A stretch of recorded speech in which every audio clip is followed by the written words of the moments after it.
Bukod sa Hong Kong Eastern Basketball Team, may dalawa pang foreign team ang gustong maging guest team next conference. Magandang idea nga ba ito mga idol? Habang gustong alisin ng TNT tropang 5G sa utak ng mga PBA fans na asa lang daw sila sa import.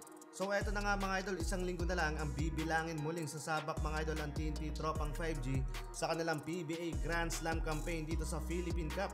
First game kontra sa NLEX Road Warriors, kasabay din ng laban ng Barangay Nebra kontra naman sa Terra Firma Jeep.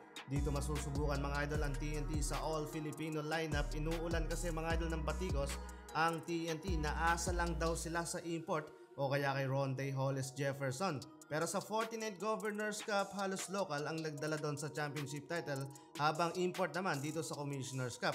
Kung maalala nyo nga mga idol, during pandemic na ipanalo nila ang 2021 Philippine Cup na may Mikey Williams and complete and healthy roster.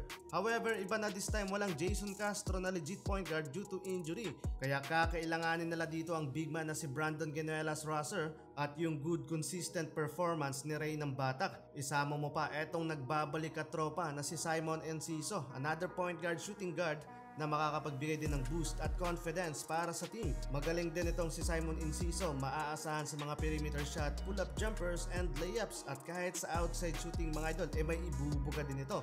Ngayong nasa TNT na siya mga idol, for sure mabibigyan din siya ng tsansang makapaglaro ng mas mahabang playing time. Ayon sa kanilang team manager na si Jojo Lastimosa, even though walang import at all Filipino lineup lang, kayang-kaya pa rin nilang makipagsabayan sa mga powerhouse team sa PBA at papatunayan nila sa mga fans na hindi lang sila asa sa import. Samantalang eto mga idol, may napapabalitaan na bukod sa Hong Kong Eastern Basketball Team, meron pang dalawang foreign team ang gusto daw maglaro sa PBA next conference.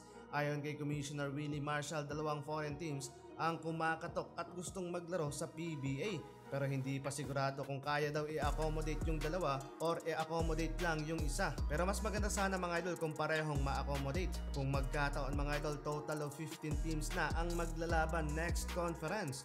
So far wala pa naman sinasabi ang Hong Kong Eastern kung ayaw na nilang bumalik at mag-participate next season. Bigo mga idol na makamit ng guest team ang championship title last conference dahil sa tight schedule nila. 3 tournament ba naman ang sinalihan nila sa isang taon lamang. Pero sa iyong palagay mga idol at opinion, maganda nga bang tanggapin ng PBA etong napipintong dalawang foreign teams na gustong sumali next conference?